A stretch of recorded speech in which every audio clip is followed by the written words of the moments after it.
Connaissez-vous l'histoire incroyable de Giang Thuy Tram? À 27 ans, cette médecin militaire nord-vietnamienne a été tuée par des soldats américains le 22 juin 1970. Elle dirigeait un hôpital de fortune au cœur de la jungle, près de Quang Ngoy.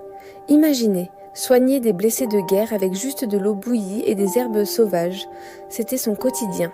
La veille de sa mort, elle écrit dans son journal « Je rêve d'une paix où je pourrais embrasser ma mère sans peur.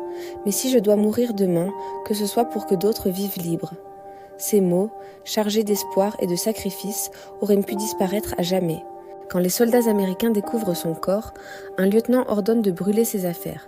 Mais un sergent, Frederick Whitehurst, refuse. Il trouve 2 carnets dans sa poche. Par respect, il sent qu'il doit les sauver.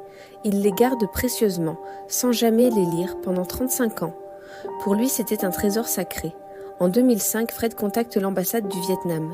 Les carnets sont enfin traduits. 637 pages d'une écriture fine révélant des lettres jamais envoyées à sa mère, les noms des soldats qu'elle a soignés et des dessins de fleurs de lotus. Sa dernière phrase, écrite quelques heures avant sa mort, est poignante. « Demain, je planterai du riz avec mes frères. » Ces journaux ont finalement été remis à sa mère, alors âgée de 82 ans.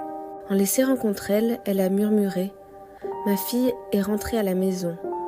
Pas encore, mais en âme. » C'est une histoire de guerre, oui, mais c'est surtout une histoire d'humanité qui nous rappelle que même dans les moments les plus sombres, un geste de respect peut traverser le temps et les frontières pour rendre l'immortalité à une âme. Merci d'avoir écouté. Si cette histoire vous a touché, abonnez-vous pour en découvrir d'autres.